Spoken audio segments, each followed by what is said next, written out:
Y'all already know who it is, man. It's your boy Gio. Back with another one for y'all, man. This one right here, man, we're gonna make it short and simple, man. But it's an update on your boy Diddy, man. They saying that your boy is running the jail. He ain't playing no games. He's taking over. He's putting his money where his mouth is, man. He said he got the big bag. He's running the jail. He's using all these guys' phone calls. So he's taking their phone calls that they try to use to connect with their peoples, but he said, hey, he need them phone calls. And he's using those phone calls to give out messages on his peoples on how to move and what to do and things like that. And they saying that, he's giving out commissary for it. He's compensating these guys, giving out honey buns and whatever that they need. He got these guys running, man. I tell you this, they said that he's using other people's phone accounts to contact family to push out marketing strategies and influence public opinion and a jury, through crafted narratives. So basically that entails, he's trying to market himself to say that he's innocent, basically he didn't do anything wrong, he's just trying to prove his innocence and say that he's innocent through all the things that he's done been through. So he's marketing himself on these phone calls, and then he's using these phone calls to manipulate others into doing things. Like, for instance, he said get rid of the pizza boxes and all of this other stuff that that's going on, man. Y'all see it all in the video, man. They saying this dude ain't playing. He done took over the jail, man. He's running things, you know. The number one thing that everybody thought that he would fold in there, and he's gonna have these relapses because he's used to this certain lifestyle and taking certain things and doing certain things, and he done flipped it around on y'all, man. They said this dude is running the show, man. He paying the bag, so basically he got everybody kissing his butt. I'm pretty sure he's getting other extra handouts. They saying that what he's doing is illegal. It's illegal to do that because he's using marketing strategies to prove his innocence over the phone calls that he's taking from these other guys. That they can't use the phone. Well, they can use the phone, but he's taking a calls to market himself and to give out information, on what to do, what to move out this place, what to move to this place, what to take out, what to throw away, things like that, man. And all it's gonna do, those things are recorded. So they're gonna hear everything that you're saying, man. Like they already got recordings of you. It's already known that it's recorded and monitored. So whatever you saying, man, they already know, and they 10 steps ahead. You putting yourself in a deeper hole. Like I hope you're not saying, things that y'all was doing that was illegal to, get ready for and move this and move that. If you saying stuff like that, man, they are gonna cook you. They can just use that evidence against Diddy alone. Not including all the other accusations, all the stuff that's unfolding, man. It's so much stuff that's unfolding. I would go back and, recap some of this stuff, man. But it's so much. I'll give you an example. Jaguar Wright's chewing them out. Gene Deal is chewing them out. Candace Owens is chewing them out. Miss English, she done came up like Allie Carter, chewing them out. It's so many people that's chewing them out. Courtney Burgess I think he said he's not testifying anymore, but he chewed them out. He the one to say he had the tapes. He had 7 flash drives. Allie Carter's talking about all the people that are in those containers, the shipping containers, and everything that she done went through. It's too much going on, man. And they saying that he was trying to use his kids. This is all allegedly, y'all, entertainment purposes only. They said that he was using his kids to have the downfall, to take the downfall of what he had going on. Then also they were saying that he was an informant since the early 90s to really tighten up the industry and blackmail all of these people, on purpose, so he can break down the industry on what things that they're doing that's not right. They're saying that he's a big informant, just like they're saying Jay-Z. They're saying Jay-Z's getting away with a lot of stuff, man. And why he's not being picked up, he's been with such and such and such and such and such and such since they was, teenagers and this and that. Why they not picking them? But they're saying that they all informants, man. They protected. It's a sad situation, man. For him to be in, and if he did all those things, I mean, how they say you gonna reap what you sow, man. But they saying your boy, man, he done turned the jail around, man, and they working for him. So just so y'all know, a lot of y'all thought that he was gonna be that ill up in there, that ill, because of the lifestyle that he lived. That dude done took over that spot. He getting everything that he want and some. How about that? What's y'all intake on that? Let's talk about this in the comments. Y'all gotta check this out, man. Let me know what y'all think. Let's talk about this, man. Hit that subscribe button, man. This is crazy, man. Your boy done took over. Hit that subscribe button, man. Let's talk about this stuff in the comments, man. I'ma holler at y'all on the next one on this one, man. Peace. You have any interaction with him at all while you were inside? Yeah, we talked. He's cool, play ball. He actually worked out. He's had a good energy. How were the other guys treating him? Did they seem like they were treating him with respect? They was groupies. They was being around him. They was like, dude would be jealous of another dude because he was closer to another dude. Like if there was a dude that was in his bed for him or doing something special for him, they would hate on a dude like that. I'm still gonna have a last laugh. What about all these lawsuits though, Pop? Ain't none of them getting shit. I ain't worth nothing. Ain't got shit in my name anyway. Don't even worry about it. Bunch of money hungry and shit. Pop, Justin said, what should he do about his whip though? Man, the f*** is you talking about? You don't see this shit I'm dealing with right now? I know, Bob. I told this dude that. And you check this out. Tell his light-skinned ass to go make a club appearance or something. Make some money. You 30 years old and shit. Pay your own f***ing car. Hey, I told him drop some music. I'm about to drop a new track this week. Everybody gonna want to hear what my sound like. Man, we not doing that shit. Y'all need to stay quiet. Pop, I can rap though. You got attention right now. Man, just do what the I told you to do. And don't forget about the list. Make sure that shit is fucking solid. All right, y'all, let's talk about it, man. They say prosecutors say that Diddy is running his jail cell using other inmates' phone to contact family and push marketing strategists, influence public opinion, and a jury. So basically, man, they got Diddy in there as a kingpin, man. He calling shots. He influencing witnesses. He paying off witnesses, trying to get his name cleared up, man. So what y'all think about this, man?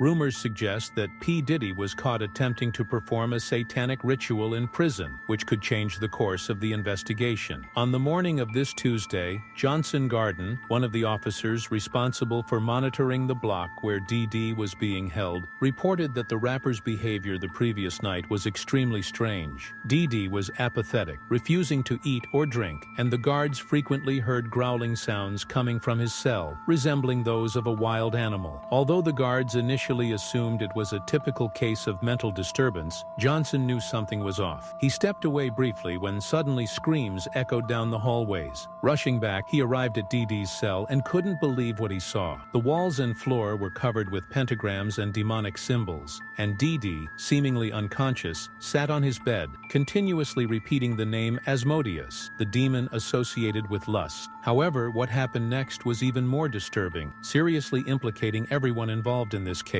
If all of this is true, the direction of the investigation is about to change irreversibly. If there was a dude that was in his bed for him or doing something special for him, they would hate on a dude like that.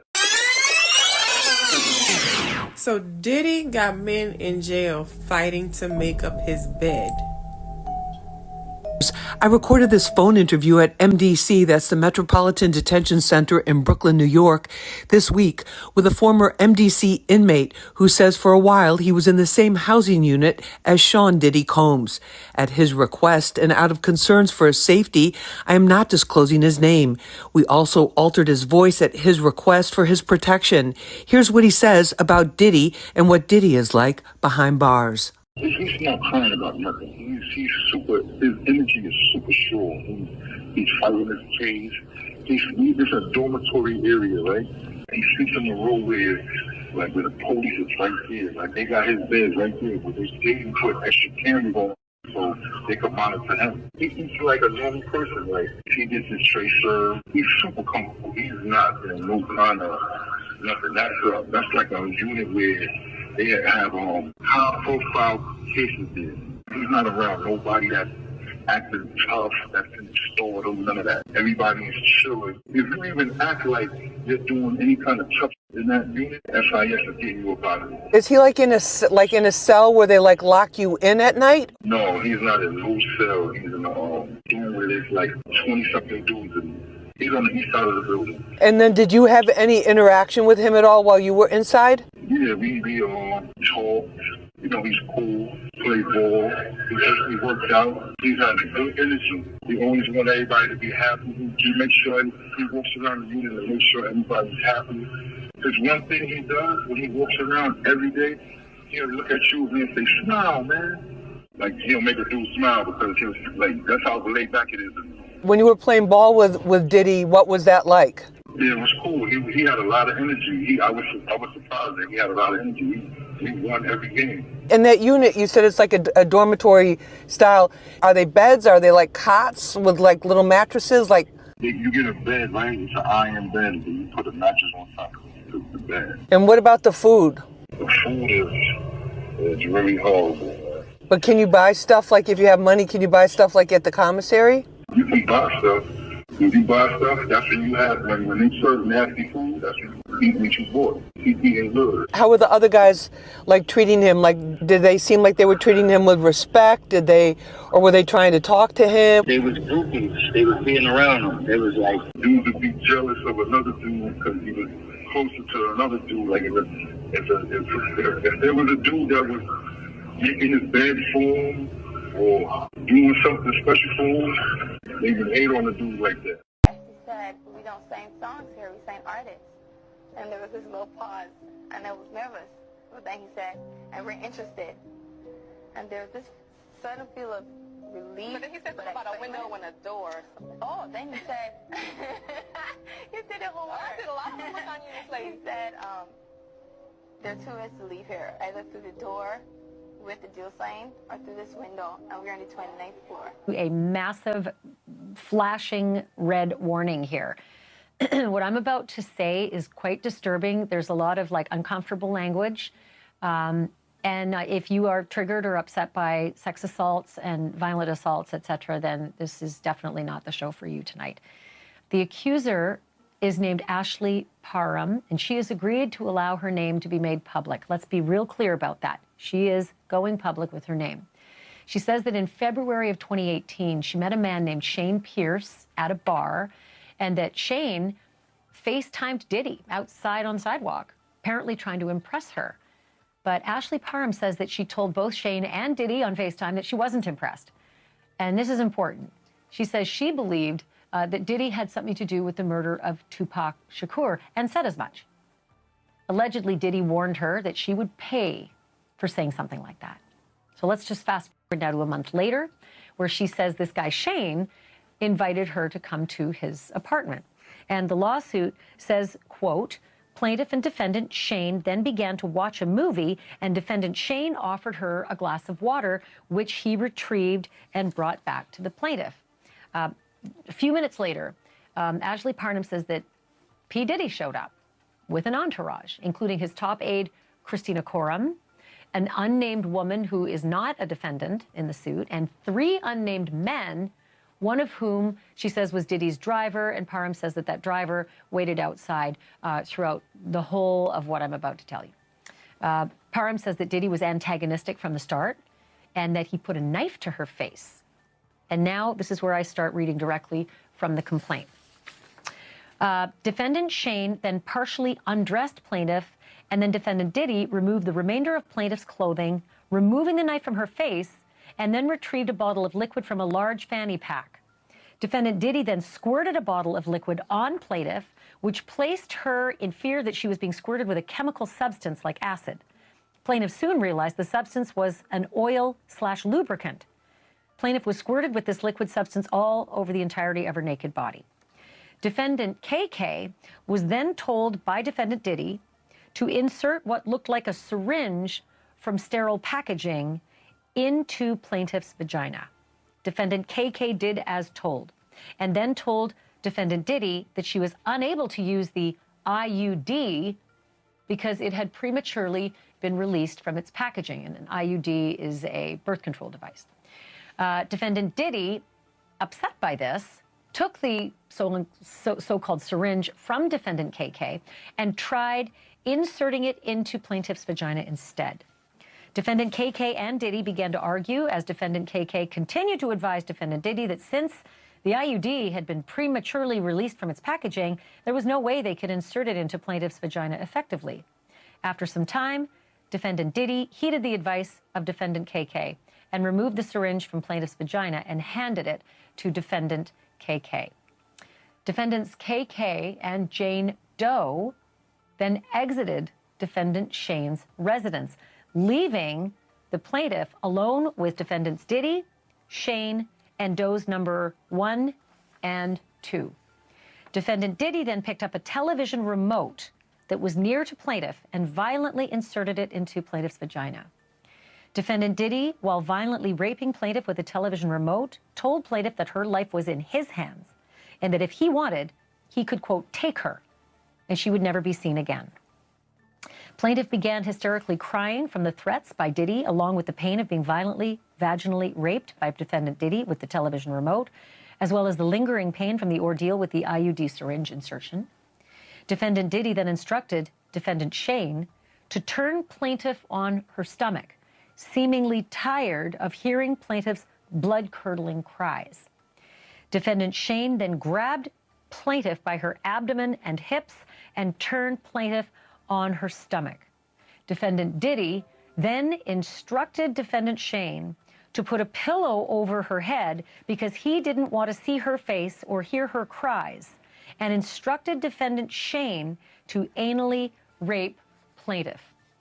Defendant Shane did as he was told by defendant Diddy and began to anally rape plaintiff.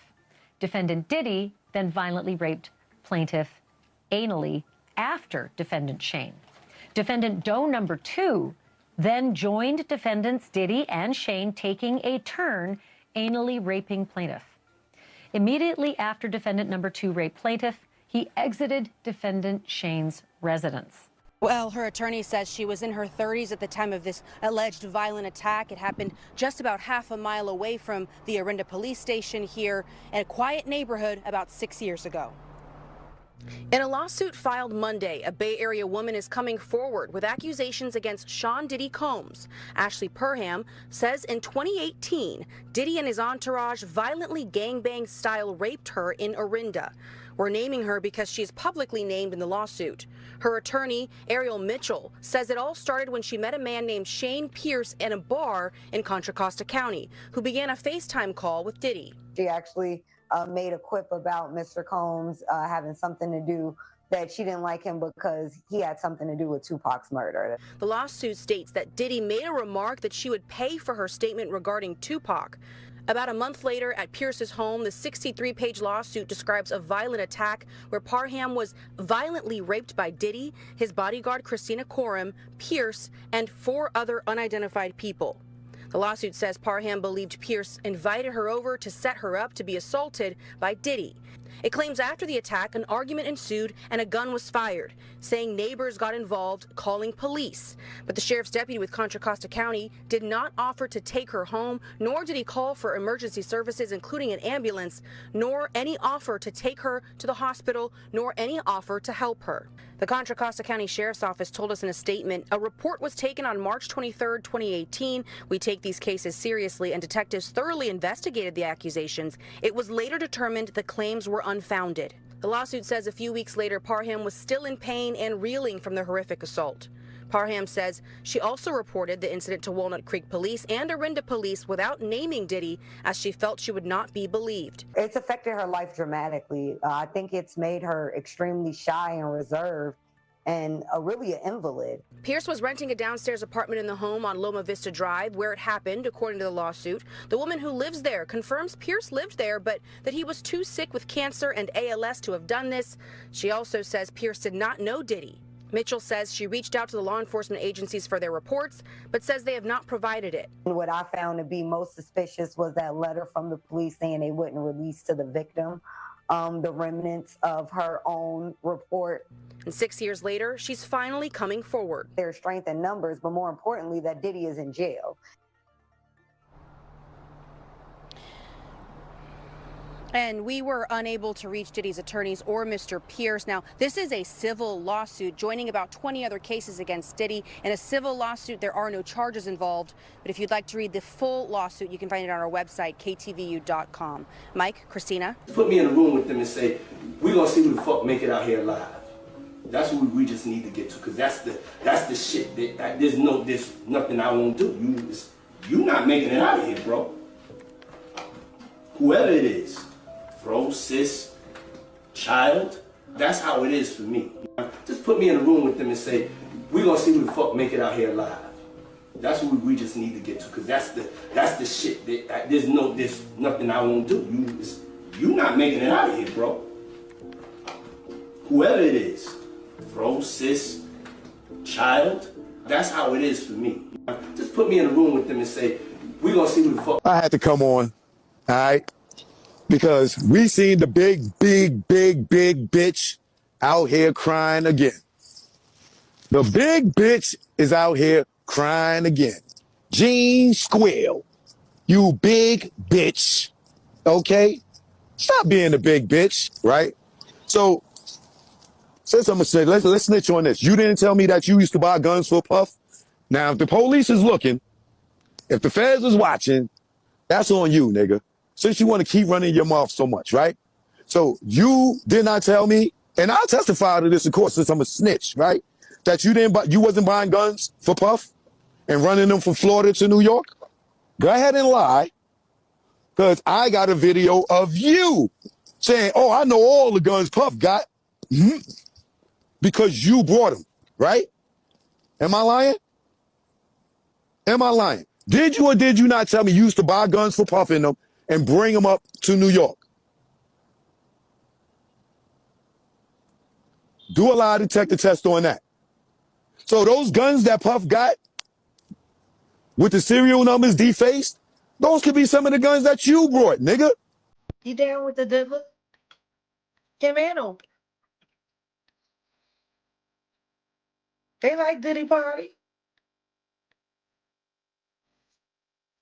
I don't know why everybody keeps trying to make Tyler Perry out to be some black saint. Tyler Perry fooled the whole black community. He got us to do what RuPaul couldn't get us to do. He's a crush, swindled the black churches into funding and financing him. He and he alone got black folk to accept. And you know how he did it? He did it through laughter. So that he could continue to crush and make a lot of black men uncomfortable who just want to have a career as a working actor. Through laughter, we let our guard down and made him a billionaire. Let the Lamborghini for a day or two, and he had access to the house, and he knows better than to be talking about the things that he does with Big Brother Puff on national television. Oh, apparently not. Something, everything ain't for everybody. The former CEO of Abercrombie and Fitch and two others have been arrested as part of a criminal trial.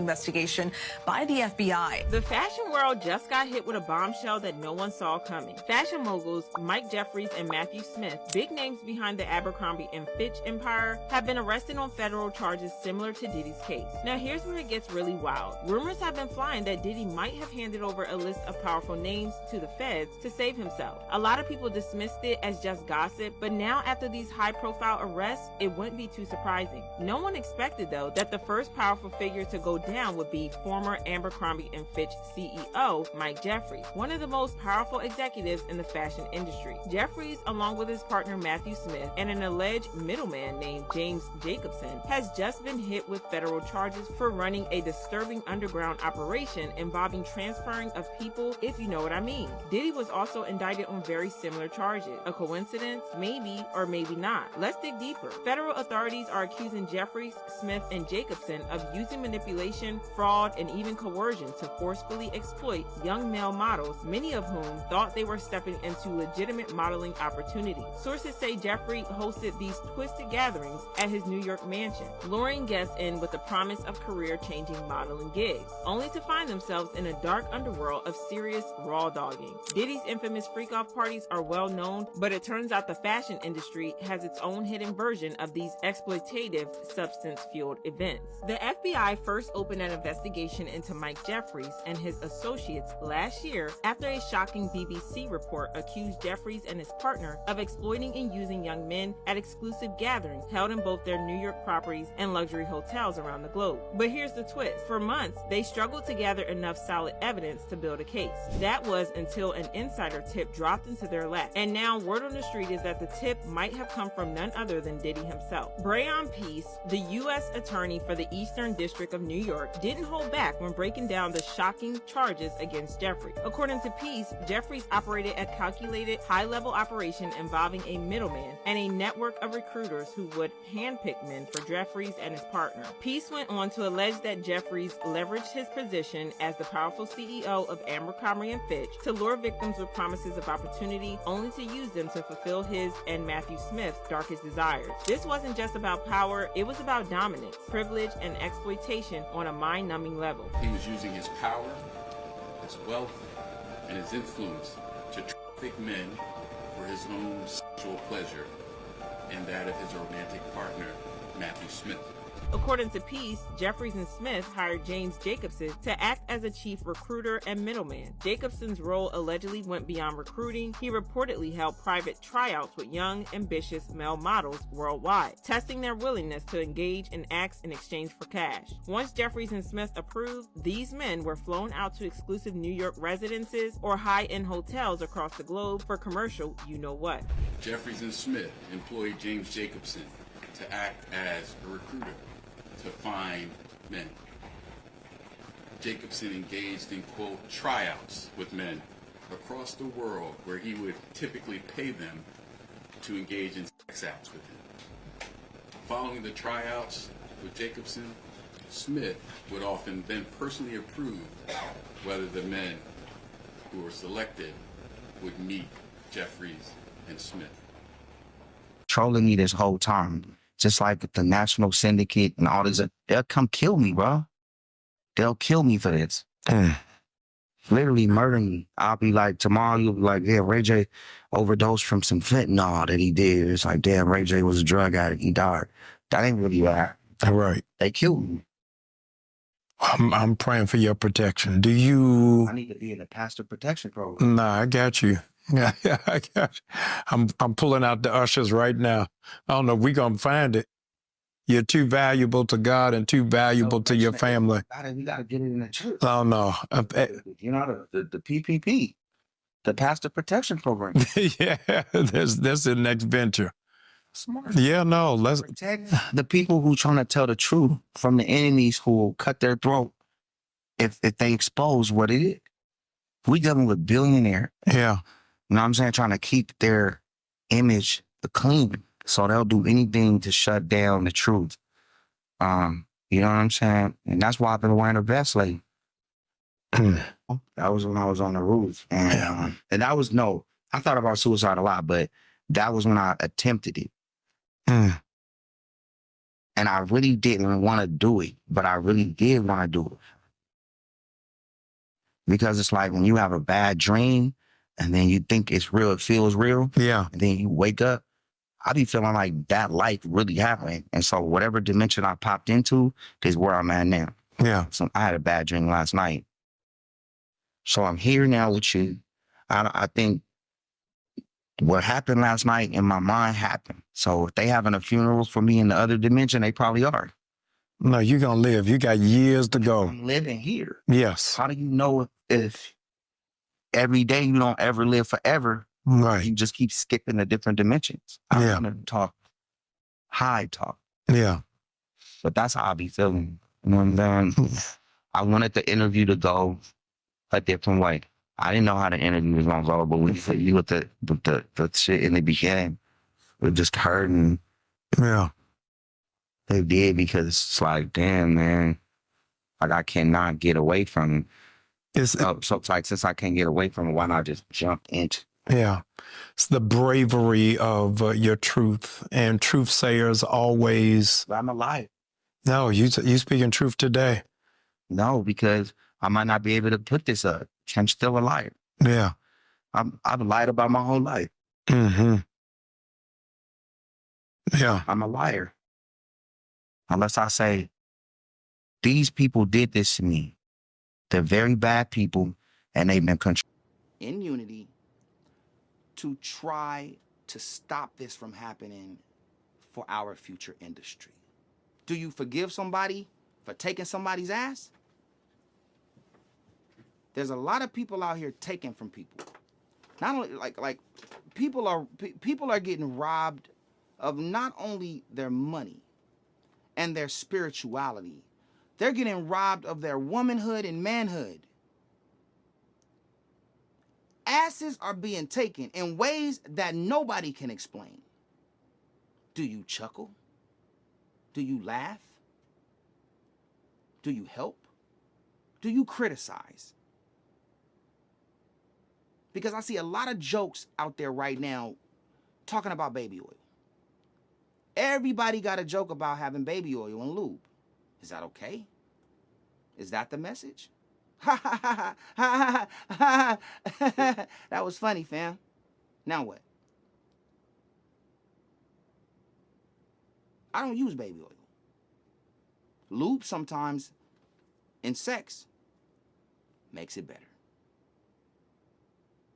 Should I come out with Ray Y jelly and do some kind of like skit and say, KY just gave me a deal. Ray Y jelly, I got 1,000 of them. Ha ha ha ha ha. Ray Y. That funny to you? It's not to me. Because there's a victim out there that has been caught up in something that has affected their lives. And if it has something to do with that, or it has something to do with any other products or any other thing you're hearing about, it's distasteful. I don't like what Puff did to Cassie on that video. No matter how it happened, no matter what made that happen, it wasn't cool. And that's what got me mad. Yeah.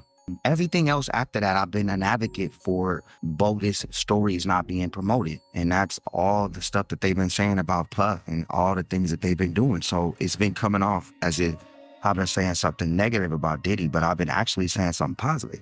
Meaning like these stories are absolutely out of control. I even mentioned when they said everybody in the church was doing it.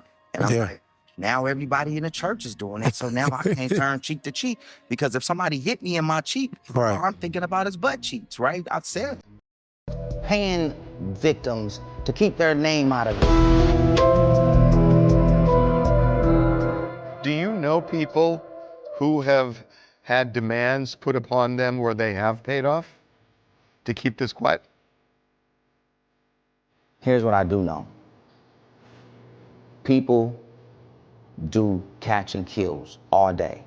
And a catch and kill, I don't know if, of course you know, but for the regular world, somebody has the truth, somebody pays you to keep it quiet, and hopefully that money that you got paid secures your happiness while you watch the lie continue to succeed. Well, I want to just make sure I understand you.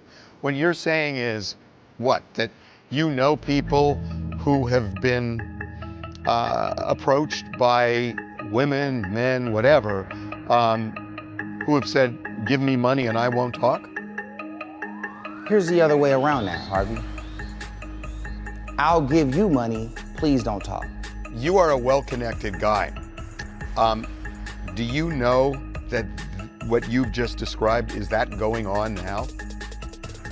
Yes. They want to talk to me. They want to talk to me about what happened to them. They call me. They feel like they can trust me. Wait a minute, calling you for what? Calling you for what? Because they want to tell me about certain things that happened with them and Diddy. Ray, I want to make sure I understand this. Are these high-profile people calling you because they've had some affiliation with Diddy that they don't want to come out and they think you might be the vessel for it coming out? Is that what you're saying? Yes, that's exactly what I'm saying. And I don't even know why I just said it, but I said it, so what? Now they gotta be mad. Come get me. Were they specific about what they did with Diddy? I don't wanna say. I think I said too much. That I'm gay now. Here, fuck me in the ass now. So there's rumors going around that Tupac actually exposed Diddy a long time ago. The interview in question is the interview that Tupac did with Angie Martinez. Now, initially, people said that Angie Martinez didn't put the interview out because she didn't want to spark up more beef between the East Coast and the West Coast. That is kind of true, but that's not necessarily the full truth. Tupac said a whole lot in this interview, a whole lot. And apparently in this interview, Tupac exposed who Diddy really was. And y'all know what I mean by that. So you know what Diddy did, as he does most of the time? It's been said that he paid Angie Martinez to keep that interview in the vault. If this is true, which I would not be surprised if it was, because Tupac was getting a lot of slander when he was in jail. I wouldn't be surprised if he came out of jail and was trying to deliver the same type of damage to Diddy and Biggie and all of them. It means with Diddy going to jail and Pac not being here no more, I think it's time to release that interview, bruh. Biggie's gone, Pac is gone, it's time to release that interview, bruh. Nobody's gonna get hurt now. Because for 4 years, I've been screaming, not just Diddy, but Diddy and Jay-Z are monsters.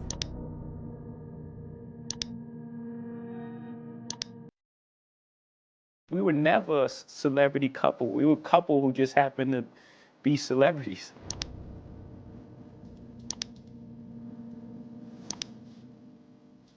Six new lawsuits have been filed in Manhattan federal court against Sean Diddy Combs. The hip-hop world is buzzing as tensions rise between two of its biggest powerhouses. In a shocking twist, Jay-Z, once tight with longtime friend and fellow entrepreneur Sean Diddy Combs, has taken the stand to testify against him. Rumors are flying, and everyone's wondering what secrets Jay-Z might spill. Could this be the moment that seals Diddy's fate? Or are we about to see a no-holds-barred battle for the throne? Get ready for a tense real-life drama as 3 minutes ago, Jay-Z appears in court to snitch on Diddy. The complex bond between Jay-Z and Diddy. In the ever-evolving entertainment industry where controversy is constantly like clockwork, two famous names have been tied together in one knot. Amidst the ongoing controversies surrounding Diddy, a list of celebrities linked to the music mogul has been released to the media. Guess who tops the list? It's none other than Jay-Z.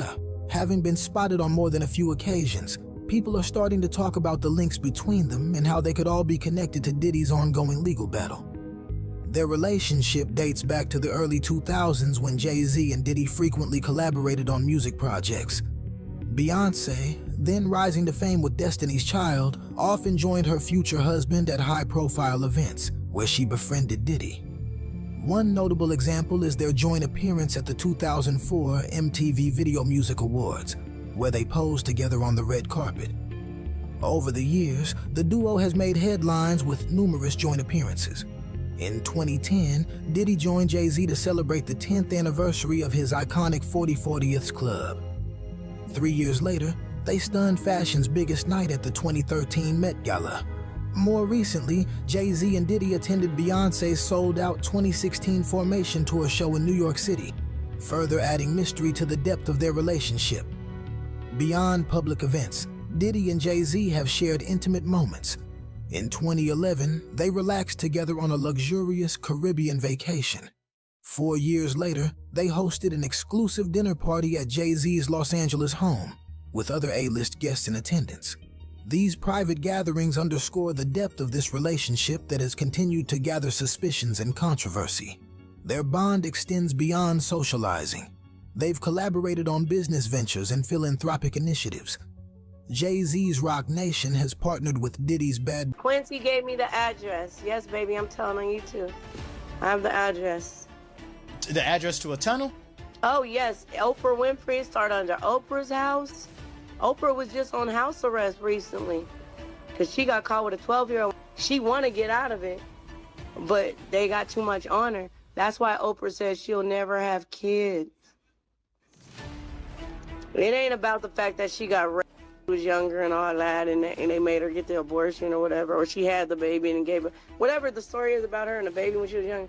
The real reason why she don't want to have no kids because she's seeing what's going on because she's a participant. I ain't gonna say allegedly, sue me, bitch, because my baby a double agent. He realized that a long time ago, and that's why he said the best way to get back at the man who killed his mother is to talk to the woman that's gonna help take him down, which is me.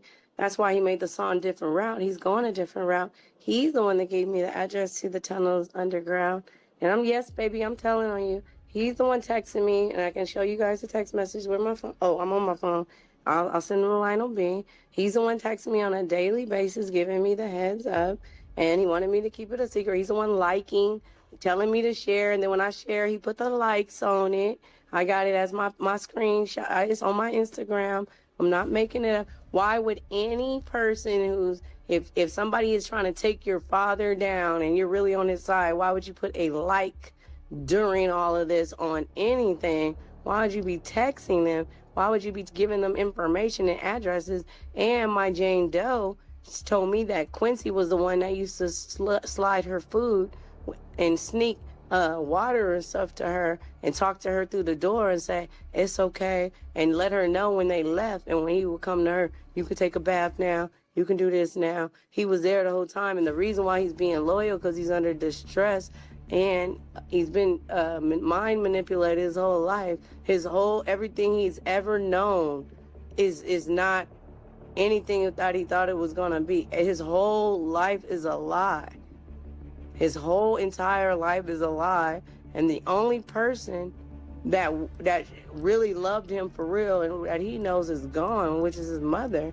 So he playing all sides. Diddy only talk to people that you know, that you are taking care of, that hopefully that's why you was walking around the neighborhood that weekend before you got arrested, finding out who's in jail from your neighborhood.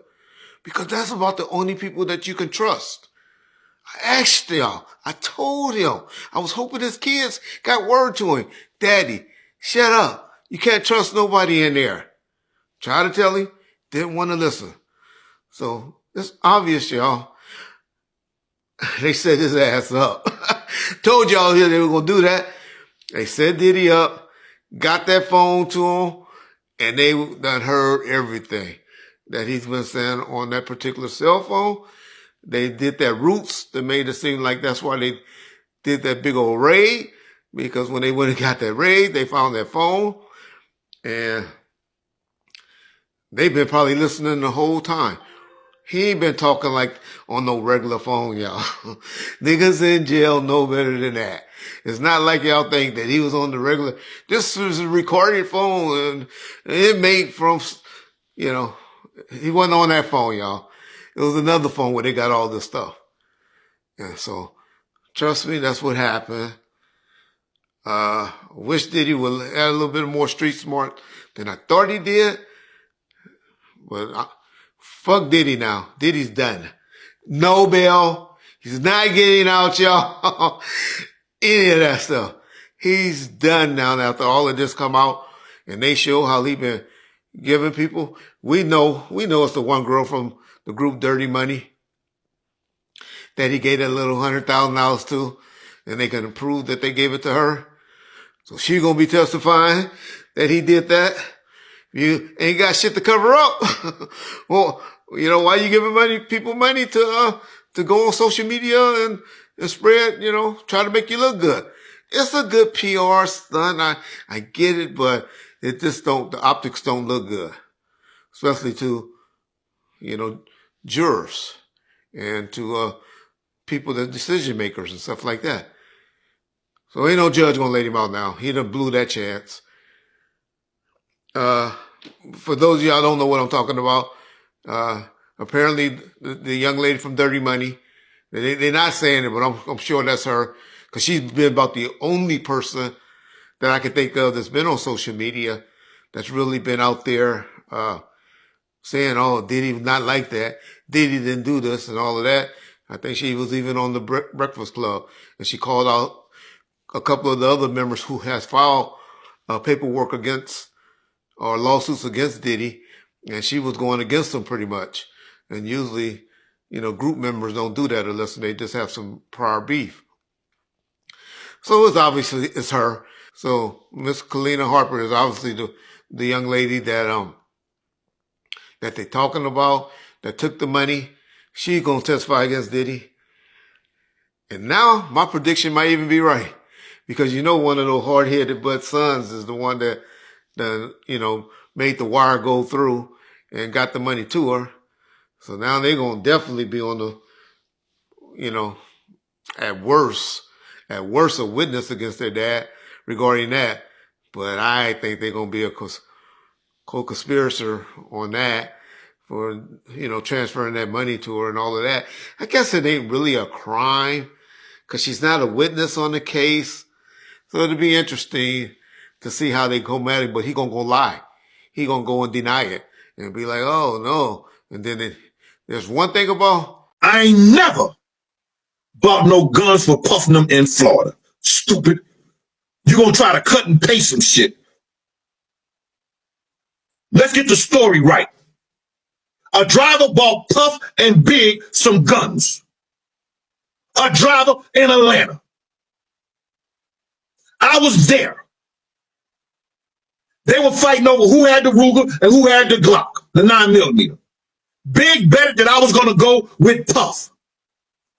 They called me over to the studio, and I told the truth. Big had the Glock, and Puff had the Ruger, because I was there. This the night Pac and Biggie got into it at Soul Train.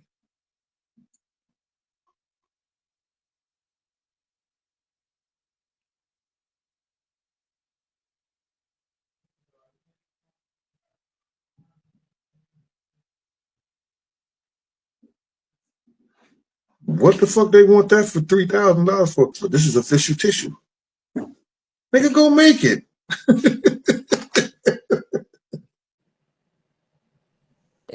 Jack, it's you almost was like almost. I don't know how you know this stuff, but you be knowing the future. You just like know everything. Where does this Diddy trial go? Like, what happens? Can you tell us what you It's a think? Rico.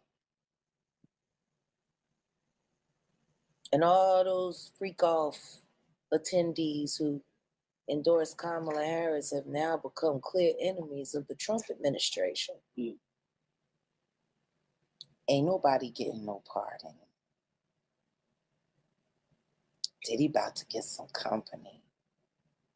And with Trump's new agenda to shut down government funded trans, now that he's shutting all that down and reinstilling, going back to just the recognition of two genders, a lot of the people that was endorsing Kamala are going to have a problem with that. Like, it's not about to be pretty by any means. They should all leave the country now. Go move in. Russell, start a hippie commune. Get everybody buckwheat grass shots. And preach to them about the joys of love of the innocent kind, you weirdo. Right.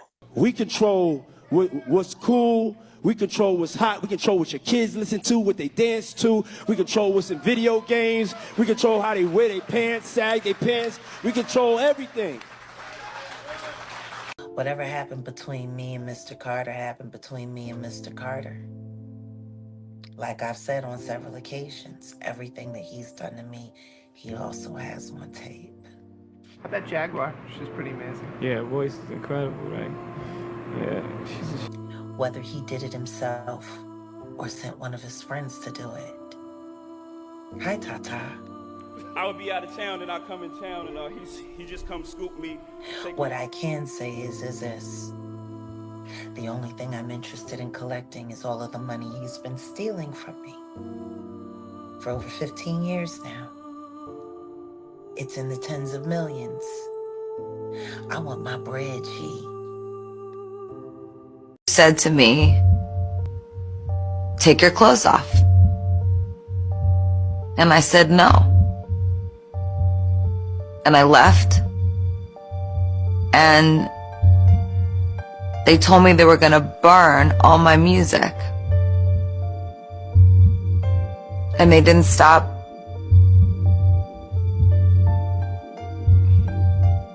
They didn't stop asking me, and then I just froze and I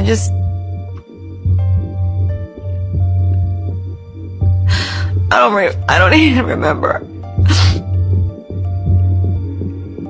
Harvey Weinstein, Jeffrey Epstein, Robert Kelly, Sean Combs have one person in common, professionally and privately. Sean Carter.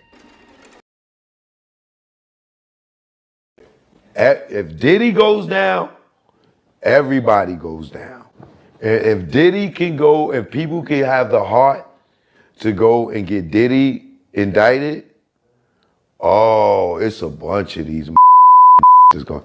You see Kevin Liles just step down, right? That is the beginning. Diddy is the beginning. The house of cards is going for.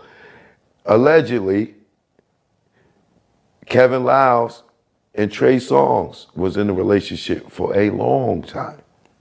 Come on, Cho. Dead ass. That's if that is the case, that's a weird situation.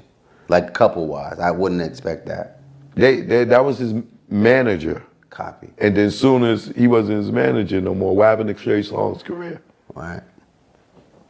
Right. Why doesn't Curtis Jackson tell people that he has a house in Carrollton, and he's had a house in Carrollton for over 7 years? That he comes down here, getting a lay of the land, hiring private investigators to follow people around. Why didn't he tell anybody that Millennium Studios, which is now G-Unit Studios, was already there? Why is he pretending like he built it from the ground up? He didn't. He bought it. I know Millennium. I used to go there all the time. How did you feel when you saw this lawsuit that made it seem as if perhaps Diddy and Meek Mill had sex? Why would they not have sex when they're gay rappers? Do you think Meek Mill's gay? We all know he's gay. Who's we? Rick Ross knows he's gay. I didn't know. It's news to me. Everybody, Rick Ross knows. You think Rick Ross would sign a gay rapper? Rick Ross knows he's gay, is what I said.